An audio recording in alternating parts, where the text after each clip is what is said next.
Hi everyone, welcome to this webinar today from a very sunny London, although the other people on this call are nowhere near London, in fact, all as far away as you can get pretty much.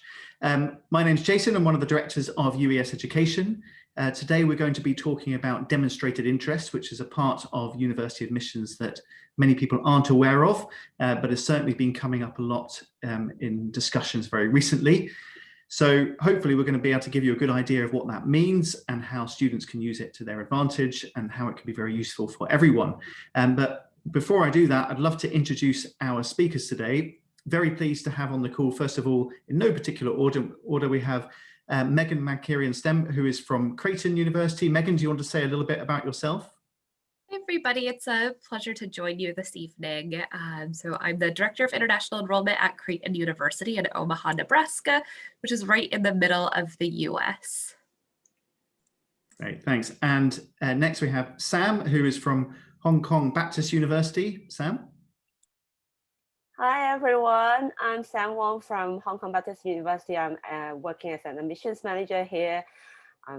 This is past midnight, so I'm trying my best to, share my 2 cents on demonstrated interest. Thanks, Sam, and thanks very much for being up so late. Appreciate it. And last but not least, we have Marylyn Scott from the African Leadership Academy. Good evening, everyone. As Jason said, I'm Marylyn. I work at African Leadership Academy as the Director of University Guidance. And prior to being here at ALA in Johannesburg, South Africa, I spent 15 years in admissions on the college side in the US. It's a pleasure to be with you all today. Lovely. Thank you very much, Marylyn. And on behalf of Marylyn, I'm going to give an apology if Marylyn's internet drops out. There are some power issues going on in the Johannesburg area at the moment, but I will do my best to fill Marylyn's very large shoes if she drops out. Right, without further ado, let's get started. I'm going to, first of all, just talk a little bit about what demonstrated interest is. Then we're going to talk about traditional demonstrated interest, about what that has traditionally meant, but Megan is going to fill us in on what modern demonstrated interest looks like because of the ability for universities to track things in digital ways nowadays. Then we're going to talk a bit about the benefits of demonstrated interest for the students and advice for students and what they should be doing and how they can use it to their advantage. And then I'm going to summarize with, first of all, how not to do demonstrated interest, and then round it off with a bit of a summary. So first of all, what is demonstrated interest? It is one way for some universities to help them decide which students they should admit.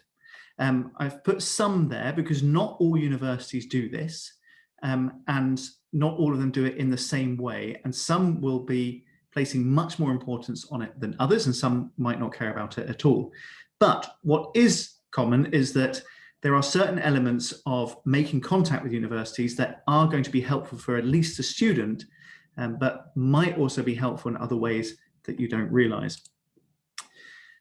It's important to note that US admissions, in particular, are holistic. There is no set formula for saying that a student will or won't get in. And because of that, a lot of students will think that it's a box ticking exercise. They think that they've got to get this score on the SAT, they've got to get these grades at school, they've got to write essays that are this good, they've got to say these things about themselves. But what they forget is that because it's holistic, there are ways of, in particular, making contact with people in the universities that can help you through that and help you understand what's important in the process and also help you understand how to put your best foot forward.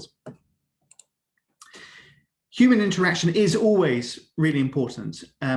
It's not just, and this is an important point to make, you might get the impression when Megan starts to speak that it's just about making sure that you click as many links as possible. It's not about that.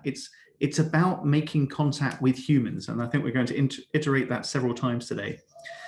And this has many benefits. It has benefits for the university, it's true, because the university will be able to get a better idea of who you are and whether or not you're going to be likely to say yes to them. But most importantly, it does have benefits for the students. And Marylyn's going to talk a bit about that at the end.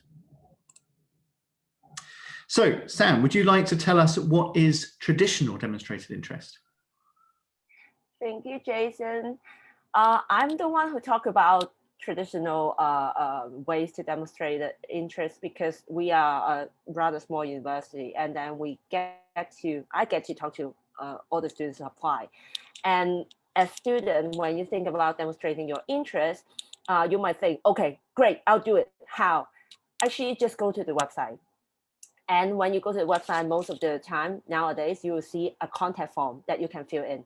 So you don't have to write that, terrible or like scary email saying, "Dear respectful Miss Sam Wong," or you don't even know whether I'm a man or woman, and then you make a mistake. Skip that. Just fill in the form.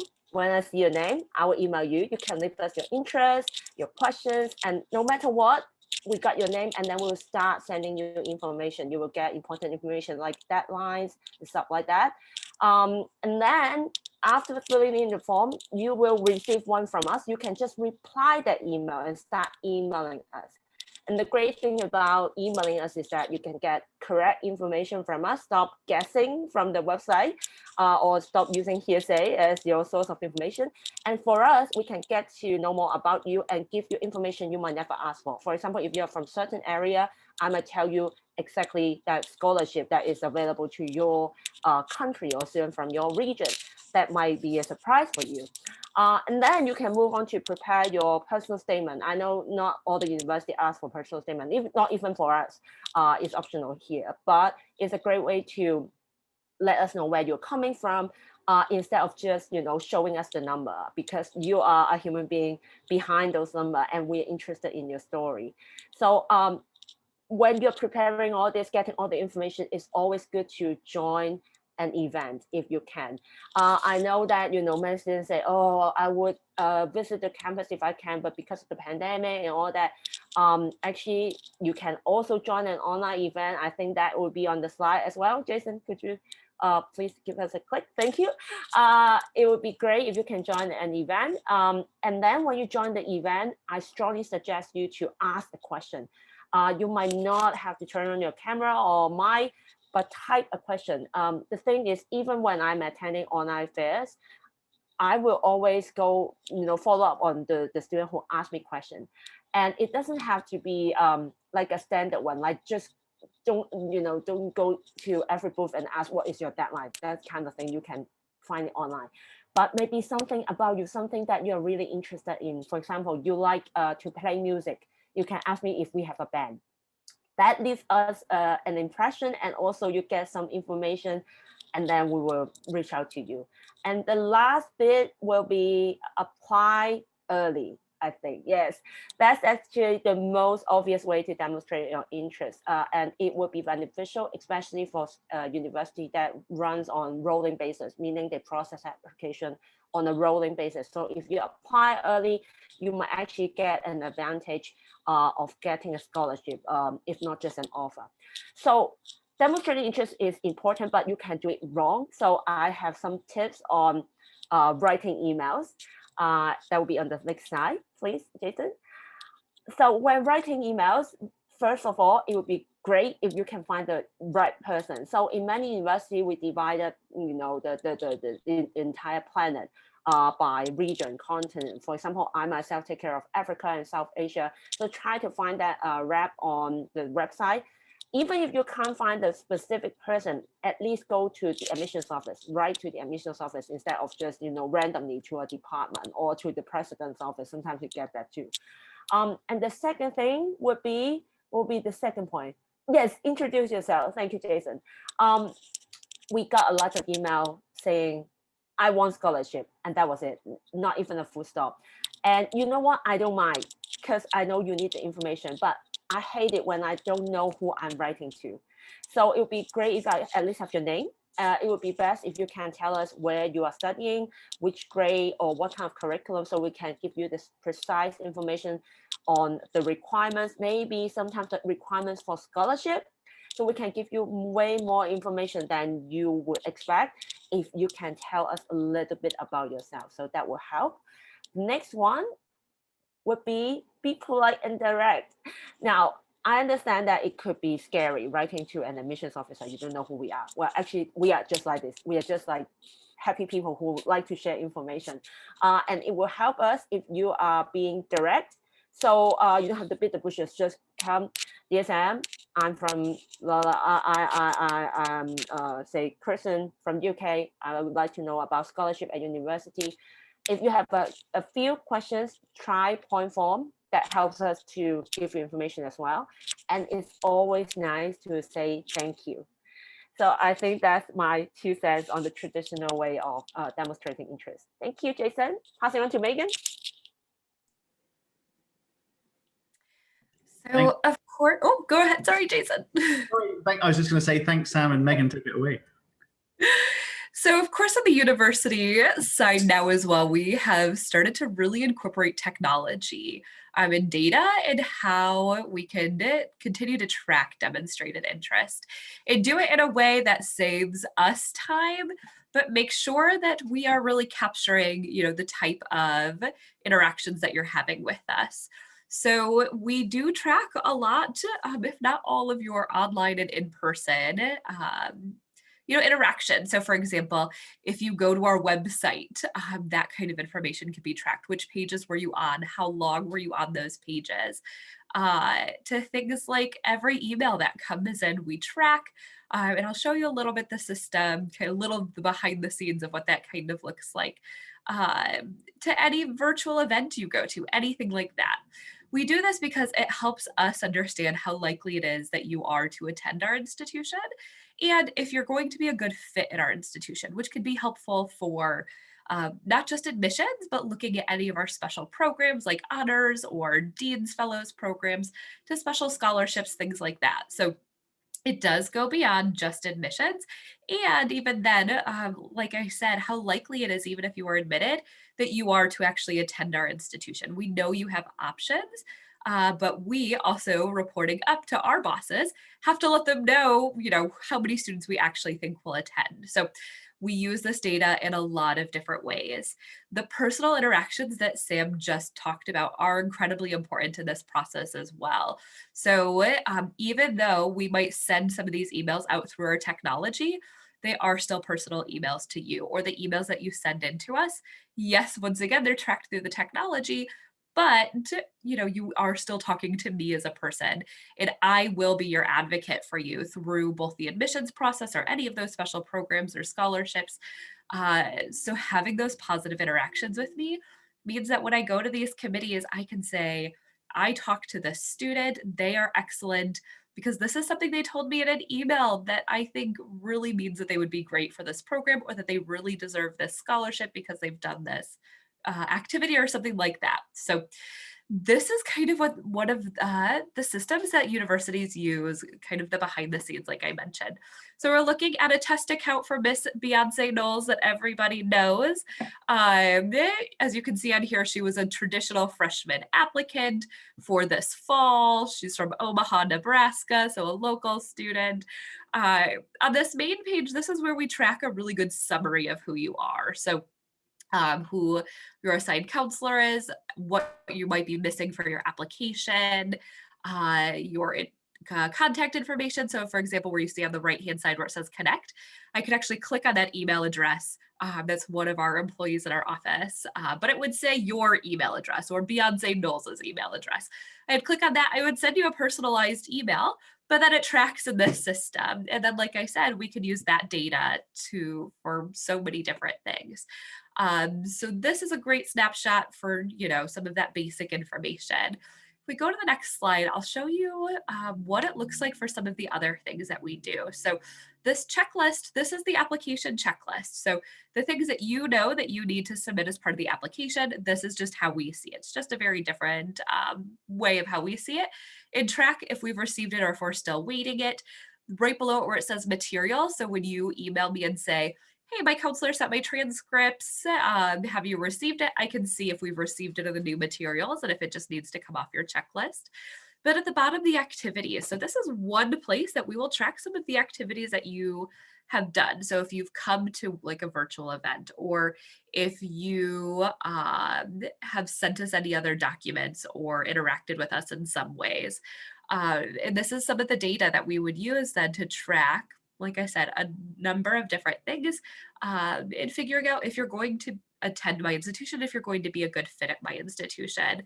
And there are other tabs in here as well that will show, you know, if I sent you that email yesterday, have you opened it yet? How many times have you opened it? Have you clicked on the link that I've sent you? Maybe that sends you to your portal so you can see your checklist, anything like that, which, like I said, those are some of the ways that we are using some of that really defined data to know, you know, are you still interested in my institution?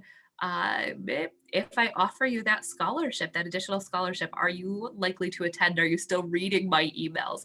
It also does things like when we, like this summer right now, we're reviewing our communication that we send out for next year. So for the students this past year that we sent communication to, if only 50% of students opened a certain email, then obviously we know that that subject line is not working, or we're emailing you too many times, or we're not emailing you enough and we've fallen off your radar. So it's very interesting the ways that, even though it might seem like, oh, you're tracking a lot of data on us, it helps inform us in a lot of different things. And I will say there's a lot of data we track, but I think we all know Facebook knows a lot more about us than a university is going to. And I think, is there one more slide? Oh, I think that's it, Megan, unless you have something. Marylyn, yeah. Okay, well, I am going to fill in for Marylyn here because, as predicted, Marylyn has unfortunately dropped off the call because of some power issues in Johannesburg. But hopefully I'm going to be able to step in for her and she can take over if she joins suddenly. So there are benefits for students. The main one is that you'll get to learn about the universities. This is really important. One thing that you will hear me and other people at UES and everyone in US admissions talk about at great length all the time is about finding the right fit university. Too many people every year just apply to the very big name universities because that's what they've heard of, and they think if they apply to loads of those, they'll get into one of them. It is probably not true, and they're probably doing themselves a disfavor there by doing that because they haven't understood why and how those universities are so different from one another. And by understanding that, you will improve your chances of getting in. And that's because you'll be able to make, first of all, a better application that better suits you, but also you won't have to try and pretend to be a different student to different universities. So by really contacting the universities, interacting with them, turning up to these online and in-person events, going on these webinars, doing these virtual tours, yes, it will help the university see that you've interacted with them a lot, like Megan was showing, but it will also help you learn things about the university. And you might do lots of these tours, I don't know, for one of these big famous universities like Stanford or something. You do three of these tours and think, actually, I don't want to be at Stanford. That's a good thing to learn as well. And if you do tours from other universities, you might decide and realize that there's things about those universities that you actually like, and therefore you'll be able to be honest in your applications, and that will come through. It will also, of course, make you more likely to be admitted. Not everywhere, but at most places, there are forms of interaction, forms of demonstrated interest that will improve your chances. And that is because, as Megan was showing, if you look at two students who are completely equal, and you've got one that all they did was click submit, and another person who's been on tours and webinars and has emailed personally and has interacted with the admissions officers, that person looks like they're going to be more likely to attend. And you can understand why universities want those people, not the people who just click submit on 100 universities in their application cycle. As a couple of people have said, you'll be advocated for. What that means is that you'll have someone, an actual human being, who might be willing to stand up in a committee of admissions officers and say, I really think we should admit this person, and this is why.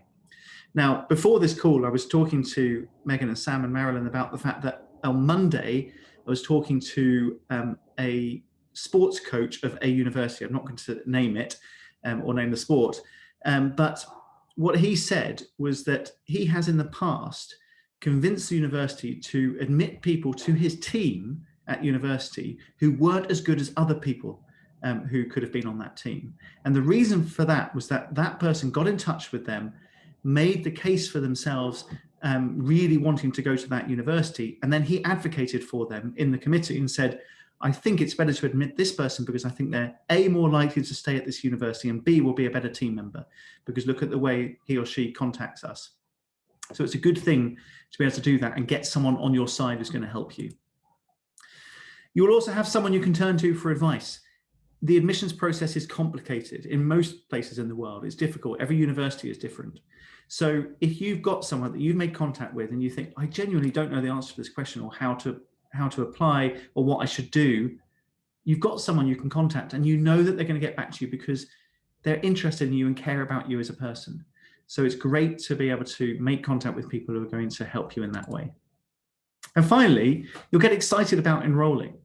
If you start interacting with the universities and the people and you realize how much they want you to be there and how cool the university is, then you'll get excited about that. And that can be motivating in many other ways, like doing well in your school grades and things like that. So a few pieces of advice then. Do your research. It is important to realize what universities want and don't want. Now, some universities will tell you very explicitly not to contact them after they've put you on a wait list, for instance. Some universities don't say that, and therefore you can be pretty sure that getting in contact with them is a great thing to do. So do be careful about what they say explicitly on their websites about that. If there's a contact form, use the contact form. It's there for a reason. If there are email addresses for admissions officers in different regions of the world for that university, they're there on the website for a reason. Become your best advocate. Put your best foot forward and contact the universities to say who you are and be genuine about it. That is going to help you. Know your allies, so know who is in this process to help you. Your school counsellor should be there to help you. Your these admissions officers are there to help you, and there are other people like myself in outside organisations who are there to help you. So do know who is on your side here. And communicating, talking to people rather than just thinking that the process is just going to work in a fluid way it is a good thing. So just make sure that you're in contact with people as much as possible. Now, of course, not all demonstrated interest is equal, and it is possible to do it wrong. And I can give you some examples that might seem a bit silly and a bit funny, but it may be a good take-home message to understand what you should and shouldn't do. First of all, it really shouldn't be your parents doing the contacting. If they are contacting the university on your behalf with their email addresses, then it maybe doesn't look like you're the most motivated or the biggest self-starter. I understand, of course, and universities understand that parents have a very strong vested interest in this process, but it's really going to help you if you do the contacting there. So try to do that. Of course, there will be some parents who will create email addresses on the students' behalf and do everything themselves. But university admissions officers, I'm sure Sam and Megan will attest to this, are pretty good at spotting those people, especially when you can tell the language that they're using as well. Agents, this is a very similar point. There are agents out there who will do all this contacting on your behalf. You need to think twice about that. It is okay for independent educational counsellors, such as myself, to get in touch with universities, to ask genuine questions when we don't know the answer. That is fine. And it's even okay to say, look, there's a student here, what do you think is a good idea for this student to apply? That sort of stuff is fine, and it's completely transparent. Where it's not transparent is where agents are pretending to be the student and contacting the universities on your behalf. If you are with agents who are doing that, you seriously need to think about whether or not you want to be with that agent. Being rude, lazy, or copy-pasty. So obviously you shouldn't be rude. Do think about how your email comes across. And a lot of people nowadays will talk about the fact that it's very easy to lose tone in the email, especially when you're talking cross languages as well. So it's better just to read your email and just think, how would it come across to me if I was sending this to someone? So do be polite. as Sam said, make sure you're using the right name. You've checked it for the right university name. That's important. Don't be lazy. Don't ask loads of questions that you could have easily found out on the website. And don't just send email after email after email when you could have put it all in one email. So do think about the time that you're using here in terms of the admissions officer's time. And don't copy paste things to every single university going. That starts to become quite obvious. And do make each email personal and individual to the person you're talking to. Wasting time or sending too many. We joked when we were preparing for this about, I think it was you, Sam, or was it, I can't remember who it was. It might have been Marylyn who said about someone who had sent in 22 letters of recommendation. Some universities don't want any, and at most they'll want 2, maybe 3. And it's sometimes okay to send more than that if you've got a really good reference from someone else outside of school, perhaps, that you think is very important, says something about you. But starting to do more than that is actually a bit time wasting and might not be the best way to demonstrate what sort of a person you are. And it might show that you're the sort of person they might not actually want to have on campus if you start doing that sort of thing. So don't always think that more is better. This is a very pertinent point in this day and age. Be careful about your social media. Cricket fans listening will know what happened with Ollie Robinson, who made his debut for England last week. It's amazing to me that that wasn't checked beforehand, but also amazing to me that he would be so thoughtless to put stuff on social media like that. So do think about how your social media looks to others. If you go on Facebook and Twitter and LinkedIn and all those sorts of things, you can view your profile as someone who isn't one of your friends. Check that, see what it looks like, and even see what it looks like to your friends. Don't assume that your friends are always going to be your friends, and don't assume that things can't be screenshot and shared. So first of all, just don't put your personal life so much on social media. It's odd. And secondly, if you are going to do that, be careful about how it appears to people. And finally, this is a funny one that's happened ever since I think the mid-90s, when people started getting email addresses. Think about how your email address might come across to someone. I've made up one here. I love uni of Nebraska @gmail.com might not look very good to Megan. And that's because Creighton University is in Nebraska, and they probably don't want to be shown that you would really love to go to the University of Nebraska. So that's maybe a bit of a flippant example, but some people have some really troubling email addresses. So you should think about how your email address looks. Using your school email is fine. One thing I think is important to point out is that you need to make it somewhat easy for the universities to be able to keep track of you. And by that, I mean, if you're using 100 different email addresses, that's going to be a bit harder for those systems to join up, and also for people to join up. So while systems are very good nowadays in terms of admissions officers being able to link different email addresses to your profile, try and keep things simple and professional. And that makes it easier for everyone. So in summary, demonstrating interest shows some universities that you genuinely want to go there, and it could be useful for scholarships as well, as Megan pointed out. It helps you find out more about the colleges and to be a better applicant, and nothing beats human contact. So making those personal interactions is still very, very important and can be really helpful. Remember that admissions officers are humans, and they are likely to want to help you. So if you follow our advice and you're polite and you think of good pertinent questions to ask admissions officers, it's not a bad thing to get in touch. There is a lot of data collection, but it is the sort of data that is helpful and meaningful both to you and to the admissions officers. So don't be really freaked out about the fact that universities are collecting data. The data is there, and therefore it's usable. And you are able to control the sort of data you're going to give to them. And you might want to make it good data, like showing that you're attending their webinars and tours and those sorts of things. It is possible to overdo it. So as I just showed, there are examples of bad demonstrated interest and sending too much and doing it in a rude or lazy way is not a very good way to put your best foot forward. So I hope that was useful. As always, just summing up, we've got more free events and webinars on our website there. You know what we do. We help with particularly the Americans admissions process. We have all our courses and private tuition for SAT and ACT. You can forget subject tests. They're gone.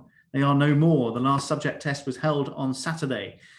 So good riddance to those. We have our free diagnostic test online. And if you want to help about sports and things, which we obviously haven't talked about today, we can put you in touch with people that we trust on that. There's our contact details. So as always, please put your questions in the Q&A box. We've got some time for answering some questions. And in fact, we've got one question that's come in here. One person has asked, you mentioned that students shouldn't ask lazy questions about things that are obvious from the website, but I wondered if there were any particularly impressive questions students could ask, or that we got from students recently. Megan, I'll just pick you at random. Have you got any examples of particularly impressive questions that people might ask? So I really enjoy the question when students ask, well, what are the important parts of the application? What are things that we're truly looking at in a holistic process? Because it does go beyond, just your grades and just any test scores that you might submit. So and it usually opens up a conversation with, well, tell me a little bit more about yourself. What are the things you enjoy doing or that you're passionate about now? And then how can I help you put that in your application in a meaningful way that will be good when we review your application file? Okay, it's a great example. I think it's important not to be too prescriptive about sorts of questions that students should ask. Otherwise, we'll find that every university starts to get the same question. Sam, have you had any examples of really good questions that students have asked? I really like it when students tell me what they want to study, but not a specific program. For example, lots of students want to study computer science or big data. Just tell me, I like big data or AI, where should I go? Then I have a few on hands I can introduce to you instead of, asking, do you have engineering? And if I say no, and that's the end of the conversation. And I'm like, we have more. And the other thing, and the second one I want to share is, you might find it bold. Sometimes students are not, they are afraid to ask, but many students have a question about our university's name, Hong Kong Baptist University. And I love it when they ask, do you have religious requirements? Is it open to everybody? So if you have any questions about, not particularly about religion, but maybe something else, I think it would be the best if you can go ahead and ask the admissions officer. You might get more clear idea of what we offer at the university. Those are great examples. Okay, any other questions? Feel free to pop them in the Q&A. I've got some questions stored up as well, which I might ask. Megan, since you talked a little bit about advocacy here, can you maybe explain to the listeners what it means when you literally advocate for someone at a committee level? What happens then? Absolutely. So we see this in a couple different ways, depending on the year and what our enrollment goals are. But one way in admissions is especially if we have students who might be on the bubble where, your grades might almost be in our range or test scores. But if I've had, great conversations with you where you've told me about, what you've done to really become a better student in the last year or other things that you're passionate about that I know would be carried over into our university, when I go to these committees, I can say, but I think we should give this student a chance because of X, Y, Z. It's a very similar situation sometimes with some of our special programs and scholarships where we have very, very limited numbers of spots in those programs and of course limited amount of scholarships, where I can say, but in this student's essay, they talked about this thing that they're passionate about, which is something that our university is passionate about or would be such a good fit in this particular program. This is why I think we should offer a spot. So that's why it's very helpful to kind of have the technology as well that tracks, the things that you're doing or communication we've had. So I could also, when I prepare for these committee meetings, I could easily go, to your profile, find those emails or reread your essay, pull out specific lines that I can take to committee to say, but in this email, when the student referenced this project that they did, and I know that, this program is going to start focusing on a similar project, this would be great for the student to carry on. It makes it very easy for me in the data to go back and find some of these specifics. Great, that's really useful to hear. And Sam, I know you've said to us in the past about how when students get in touch with you, that makes you more likely to want to help them and even hold their hand through the process. Is that right? Well, definitely. Well, first of all, we admissions officers love to share information. And if you keep contacting us, I can't share the same information to you. So you are more likely to get more information than a normal applicant. And you'll be surprised how many things we can share. It could be fun stuff, not just information. That's the first thing. And the second thing is for us, for example, for university of our size, around 7,000 students, a smaller scale, we are able to do the hand-holding with you throughout the whole process. And when I say hand-holding, it's not like I will wake you up and ask you to send me documents. But if something goes wrong, for example, if you miss your interview, I will know something might have gone wrong because you've been very responsive. So I will follow up instead of just letting you go. And it actually happened quite a few times, even in just past 2 years. And we sort of saved a few very good students. So that helps as well. And there's some sort of kind of an advocate as well. Okay, that's really interesting. Okay, I don't have any further questions. If there are no further questions from the audience, or Megan and Sam, if you don't have anything to add, then we will finish the webinar there and go and enjoy the sunshine if you've got sunshine where you are. But I just want to thank everyone for tuning in. This webinar is being recorded. It will be on our website. If you go to uaseducation.com/past-events, you will find it on there. And feel free to pass that on to others. I also want to say an apology from Marylyn. As we said at the beginning, Marylyn was having trouble with power in Johannesburg. So unfortunately, she dropped out of the call, but hopefully I managed to say everything that she was going to say. But I'm sure she'd want to pass on her apologies. So apart from that, just thank you from me. And Megan and Sam, thank you very much for joining me today. Yeah, and Thank you so much. Thank you. Thank you. Thank you, Jason, Megan. And thanks everyone for joining, and hope to see everyone soon. Bye-bye.